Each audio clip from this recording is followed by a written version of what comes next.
What if everything you've been taught about thinking is a lie? What if the very act you pride yourself on, the relentless grinding of ideas, the endless weighing of options, is not the mark of intelligence, but the scent of fear? They won't tell you this. They want you buried under hesitation, because every moment you overthink, you make yourself predictable, manageable, harmless. You believe your caution is wisdom, that turning every possibility over in your mind is prudence, but showing your doubt is showing your weakness. Overthinking is not the refinement of strategy, it's the corrosion of will. Power does not dwell in the man who hesitates, who circles his own thoughts like a prisoner pacing his cell. Power lives in the man who can cut, decide, move. Machiavelli wrote that the wise man does at once what the fool does finally. That line cuts deeper than most will admit, because most of you hear it and nod, but you do not live it. You think planning will save you, that if you analyze enough, you'll avoid mistakes. You believe that certainty is earned through rumination, but certainty is the lie that kills action. Look at history. Look at any general who lost the war before the first arrow flew. It wasn't for lack of knowledge, it was the paralysis of having too much. We live in a time where information is infinite, and so is doubt. They feed you a banquet of endless variables until you're too full to act. Strategy is supposed to narrow choices to the essential, but overthinking multiplies choices until none can be made. Consider Cesare Borgia, whose campaigns were ruthless, swift, decisive. He did not win because he knew every possible outcome. He won because he was willing to act in uncertainty. He understood that fortune favors the bold, not because they are lucky, but because they move while others debate. Overthinking is the death of fortune, the executioner of opportunity. The modern world praises the thinker. It worships the analyst. It calls doubt humility. But humility is not the same as self-betrayal. You believe you're being responsible when you delay. You think you're avoiding risk. In truth, you're giving the advantage to your rivals. While you calculate every path, they walk one. While you rehearse your words, they speak them. Power flows to the one who moves. And I know the fear that sits in your stomach. The fear of being wrong. The terror of regret. Overthinking is the drug that numbs this fear. It gives you the illusion of safety. But safety is not power. Safety is submission. The world is not conquered by those who never make mistakes. It is conquered by those who learn faster than the consequences can destroy them. They want you passive. They want you second-guessing yourself. Because a man who doubts is easy to manage. He will ask for permission. He will apologize for existing. Overthinking is the training ground for obedience. You believe it's your mind protecting you, but it is your mind caging you. The bars are made of ifs and maybes. The lock is forged from your own hesitation. Picture this, a war room lit by candles, maps spread across the table. Advisors argue, risks are named, losses projected. At the head of the table sits the commander, silent. He hears them all, but when he speaks, it is final. He understands counsel, but he is not bound by it. He knows that too many voices breed confusion. Too many plans destroy any plan. He will own the outcome, good or bad. That is leadership. That is power. Most of you want guarantees. You want to be told this path is right. That outcome is certain. But power does not work that way. Life is not chess played in perfect light. It is played in fog, in noise, in betrayal and bad information. The powerful man knows this. He does not freeze in the fog. He learns to move through it. You think clarity comes from more thinking. It doesn't. Clarity comes from cutting away the unnecessary, from deciding which variables you will ignore. Strategy is the art of sacrifice. You cannot account for everything. The man who tries is already defeated, because while he searches for the perfect move, the world changes around him. Ask yourself, what opportunities have you lost because you waited? What relationships soured while you composed the perfect message? What doors closed while you paced the hallway of your own mind? Overthinking is not harmless. It is a tax on your life paid in lost time and regret. People will tell you reflection is wisdom, and it is, if it leads somewhere. But most of you don't reflect. You ruminate. You spin the same worries until they are threadbare. You call it depth, but it is a whirlpool. A man who reflects decides. A man who ruminates sinks. I am not telling you to be reckless. That is the accusation the timid will throw at you when you move. No, Be deliberate, but understand the difference between planning and paralysis. The strategist does not seek perfect knowledge, he seeks enough. He understands that action refines knowledge better than thought alone. Because what is overthinking really, but fear in intellectual clothing? It dresses itself in sophistication. It quotes philosophers and strategists. It calls itself responsible, but underneath is the same trembling child who wants someone else to choose, someone else to blame, someone else to carry the risk. You must see this in yourself. See it clearly, because the world will not wait for you to make up your mind. Your rivals will not pause to let you feel ready. The battle will not stop because you have not decided which weapon to draw. Power is merciless to the hesitant. This is why silence has value. Not the silence of indecision, but the silence of withheld intent. Do not speak every worry. Do not share every plan. Because the more you think aloud, the more you reveal your uncertainty. Control your tongue, control your face, move without announcing, decide without consulting the crowd. The man who overthinks cannot be feared. He cannot even be respected. Because those who watch him see the truth. He is at war with himself. And a man at war with himself cannot conquer anything. They will tell you that waiting is wise, that the patient man will inherit the earth. But what they fail to mention is that the earth does not reward the man who simply waits. It rewards the man who chooses his moment and seizes it without hesitation. Overthinking is not patience. It is indecision painted as virtue. It is the coward's refuge. You see this everywhere. Men who convince themselves they are planning when they are avoiding. They build models. They draft endless messages they never send. They rehearse speeches they never deliver. They want applause for the effort of thought without ever paying the price of action. This is why overthinking is worshipped by the weak. It requires no courage.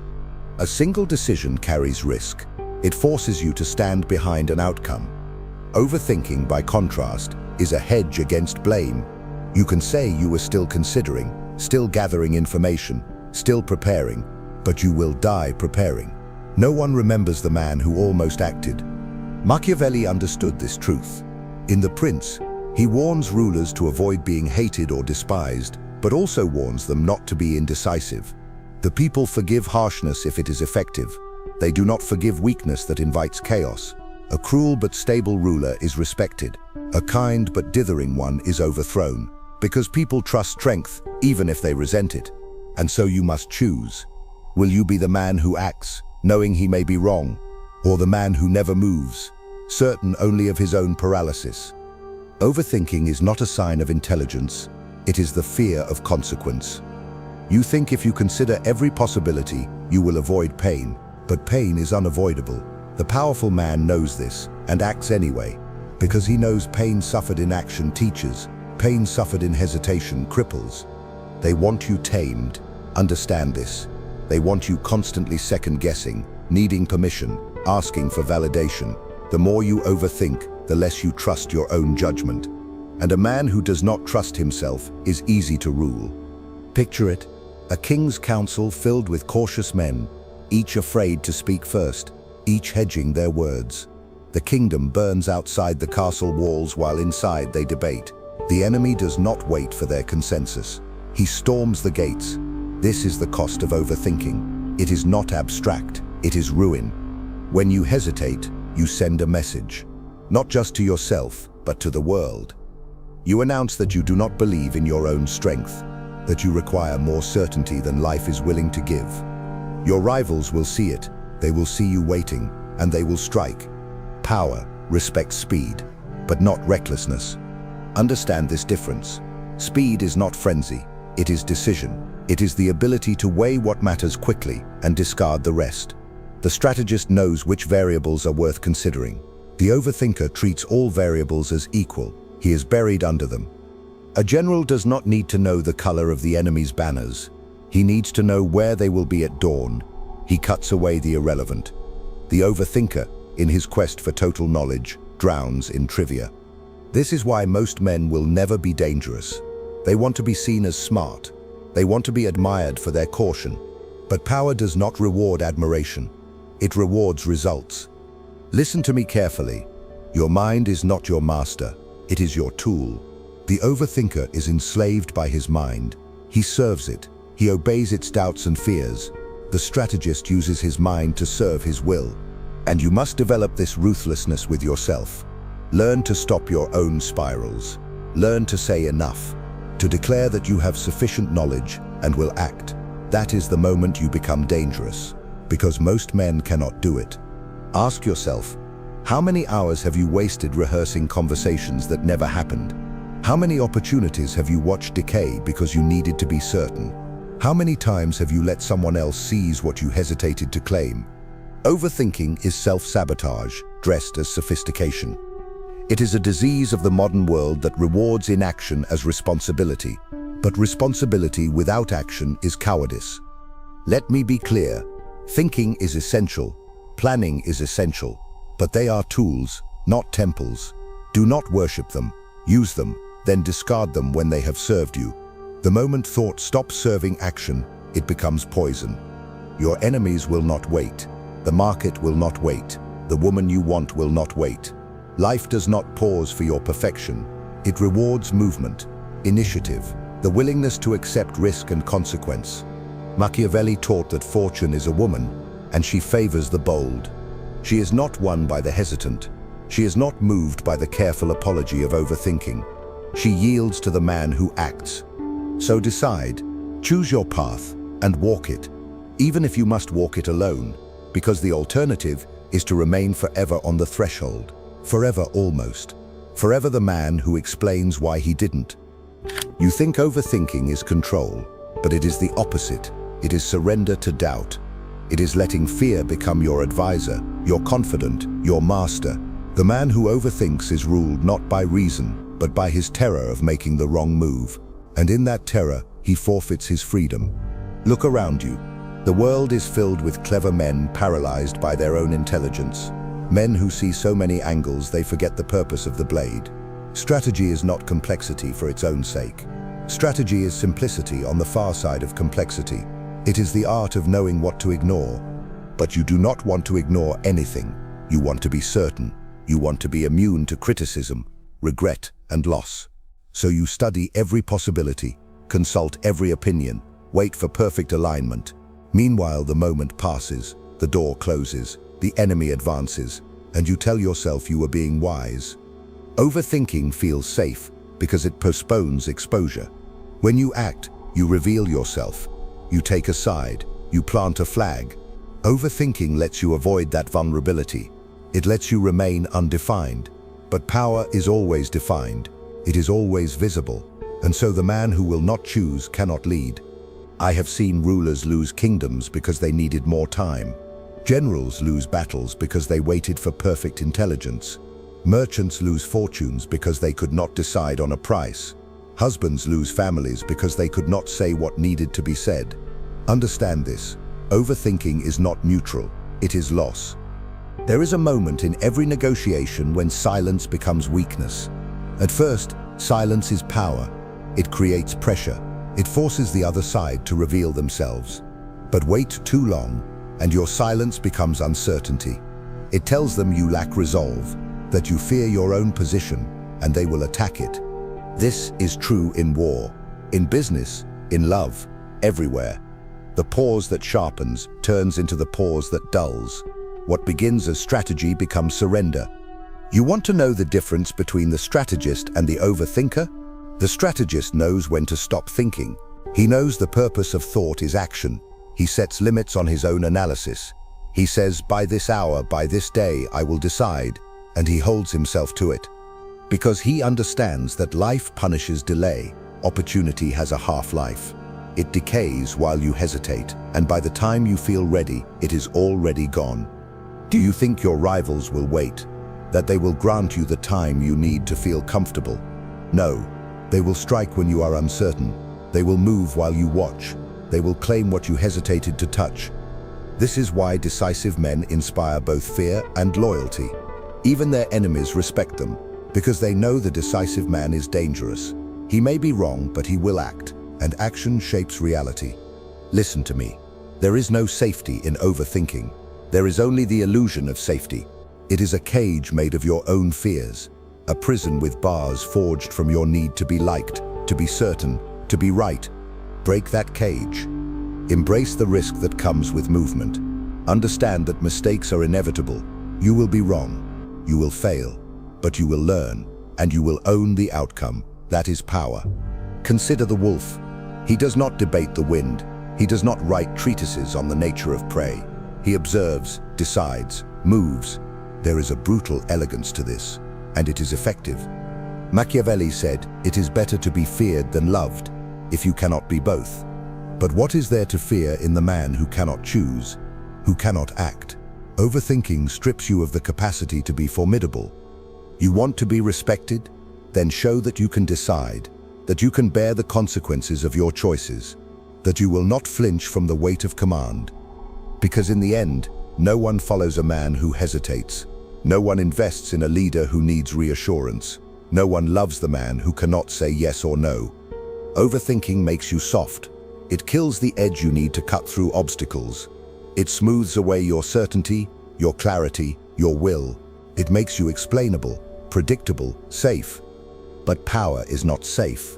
Influence is not given to the inoffensive. Leadership is not inherited by the hesitant. It is claimed by those willing to make a choice and stand behind it. And if you think you can outsource this courage, if you think you can buy certainty or borrow decisiveness from a book or a mentor, you are mistaken. No one can think for you. No one can choose for you.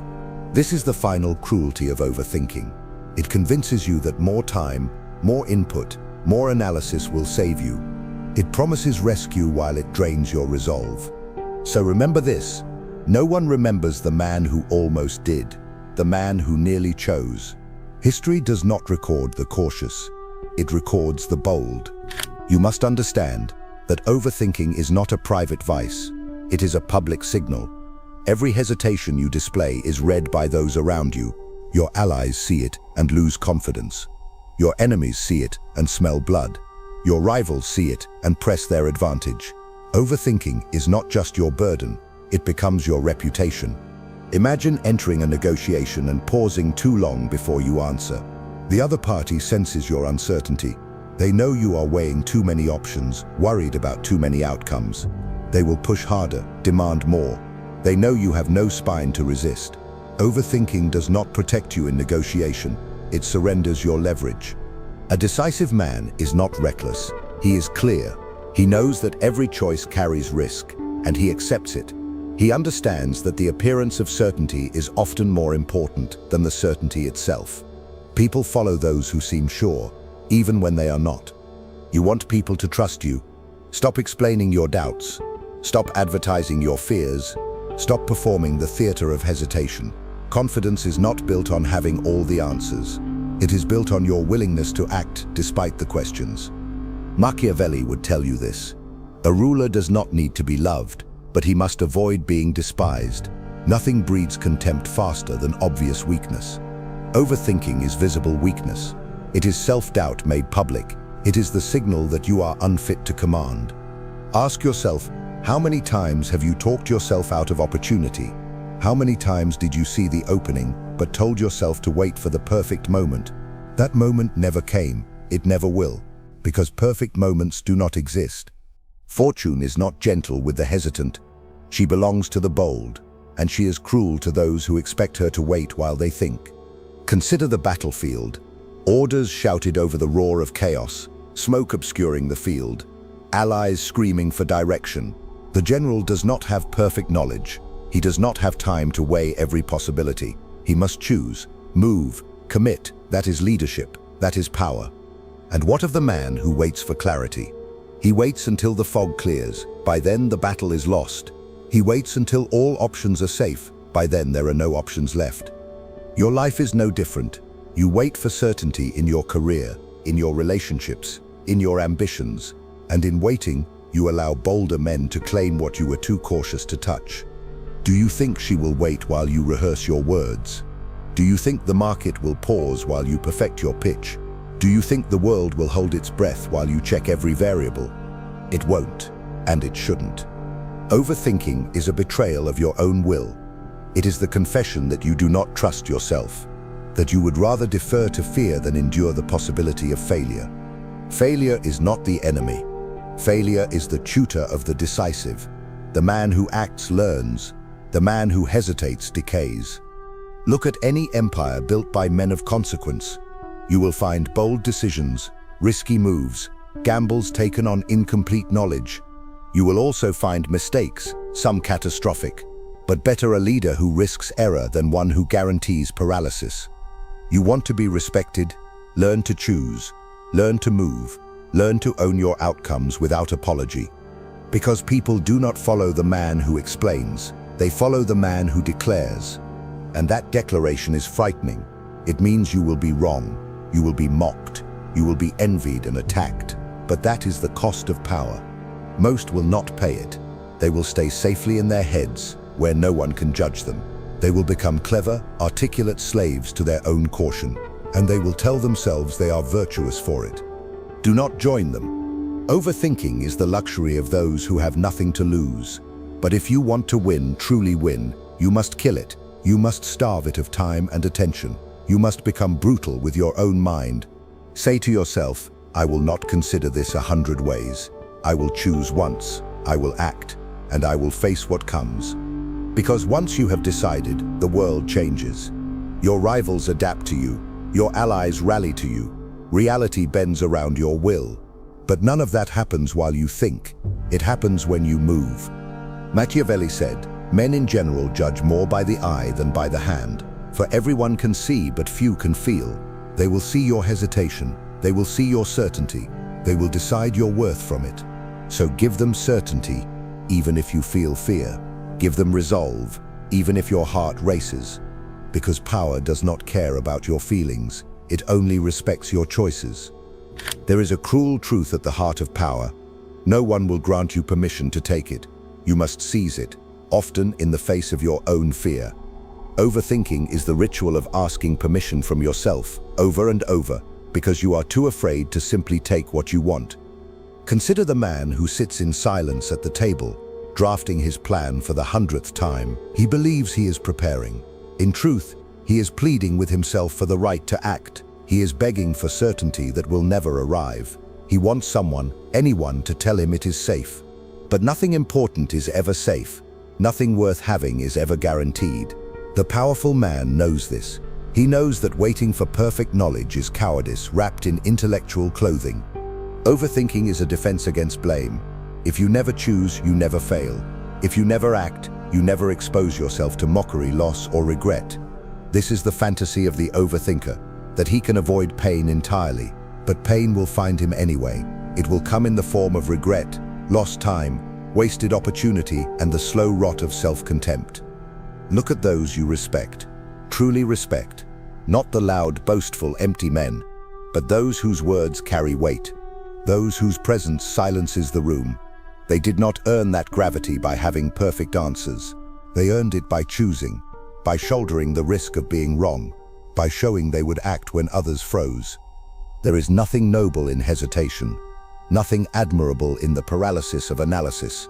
It is not humility, it is fear, and fear, when fed, grows. You must learn to starve it. How? By making decisions before you feel ready, by forcing your own hand, by refusing to buy another moment of safety with the currency of your ambition. Most will not do this. Most will keep buying time until they run out of life. They will make a show of their intelligence while achieving nothing of consequence.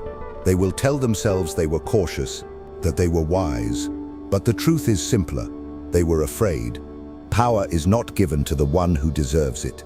It is taken by the one willing to bear its weight, and that weight is the burden of choice. Imagine the king who cannot decide. His advisors debate, his generals argue, his people suffer. All the knowledge in the world will not save his throne if he cannot choose. In time, his kingdom fractures, his rivals close in, his people turn to someone else, someone who will decide. Do not be that king in your own life. This is true whether you rule nations or your own household, whether you lead armies or simply yourself. The principle does not change. You must be the one willing to say, I choose. Machiavelli understood that to rule was to accept blood on your hands, that trying to remain pure, untainted by hard choices, was the surest path to ruin. The overthinker seeks moral safety. He wants to be blameless. But blamelessness is not power. Do not misunderstand me. I am not telling you to be reckless. I am telling you to be ruthless with your own mind, to know when thought serves you and when it enslaves you.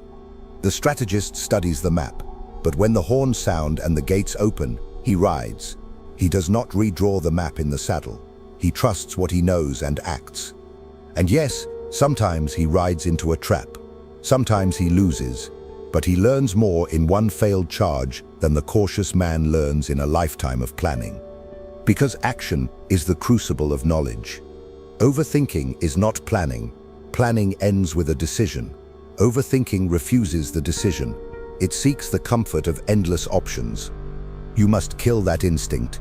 You must see it as the enemy of everything you want. Ask yourself now, what have you lost because you would not choose?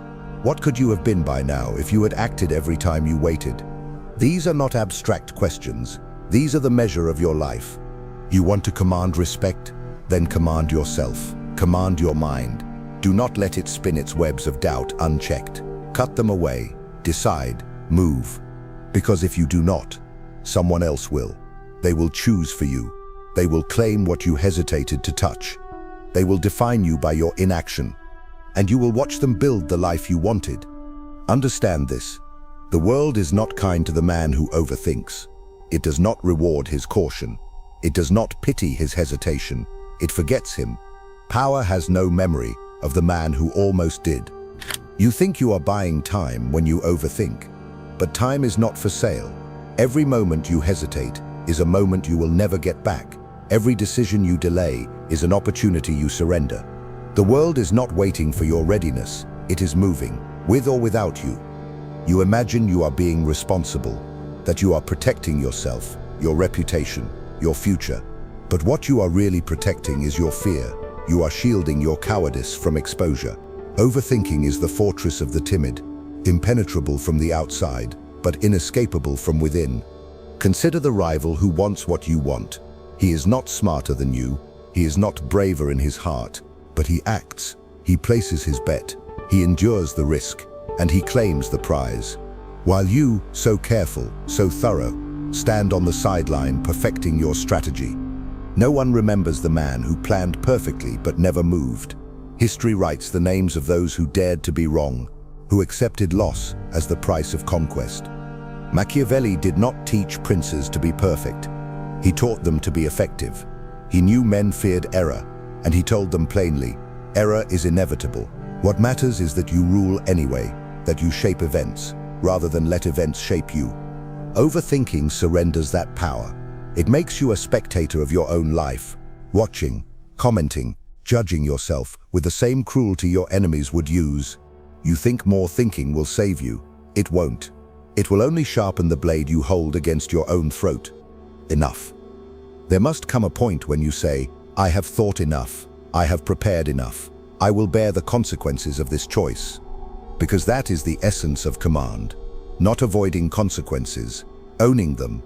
You want power, accept responsibility, not just for your successes, but for your failures, not just for your victories, but for your mistakes. Overthinking is the avoidance of responsibility. It is the plea for immunity. You want to be so right that no one can blame you. But power does not fear blame. It absorbs it. Imagine standing before your people. They want answers. They want decisions. They do not want your worries. They do not want your mental drafts. They want clarity, certainty, direction. If you cannot give them that, they will find someone who can. Because leadership is not about having no fear. It is about acting despite fear. It is not about having all the answers. It is about making the best decision you can with what you know, and then making it work. The world rewards that. The world moves for that. You will be tested. You will fail, but you will also learn. And learning through failure is a privilege reserved only for those who act. Overthinkers never fail in the real world. They fail in private, in their own minds, over and over. 1,000 defeats suffered in advance, so they never have to face even one in truth. That is not strategy, that is surrender. You must become intolerant of this in yourself, ruthless with your own delays. When your mind spirals, cut it off. When it demands more time, deny it. Say, I have enough to choose, and choose. Because the world belongs to the man who chooses. Machiavelli would remind you that fortune is like a river that must be seized in flood, that waiting for calm waters means missing the chance to direct its power. So do not wait. Do not rehearse the perfect moment. It does not exist. Make the moment. Act. Even if your voice trembles, even if your hands shake, even if you know you might be wrong. Because in that act, you become something rare, something dangerous. A man who cannot be managed. A man who will not ask permission. A man who chooses. And in choosing, claims what the timid never will. If you've listened this far, it means something in you is already tired of waiting, tired of permission, tired of living in the echo chamber of your own doubts. It means there's a part of you ready to kill this weakness, a part of you willing to step forward even if it means stepping alone. Ask yourself now, are you willing to pay the price? The price of being decisive when others freeze, the price of being misunderstood, envied, even hated for moving while they watch. Because there is no comfortable way to claim power, no polite path to command. You will offend, you will risk, you will lose battles, but you will own them, and in that ownership, you will build something they can't touch. Tell me in the comments, are you ready to choose without permission, to act without apology, to live without fear of being wrong? If this message struck you, if it cut through even a little of that hesitation, write below, I choose to act. Let's see who here is truly willing to abandon the safety of overthinking. And don't stop here. Watch the next video. It's not entertainment, it's preparation. More important than you imagine. I'll see you there.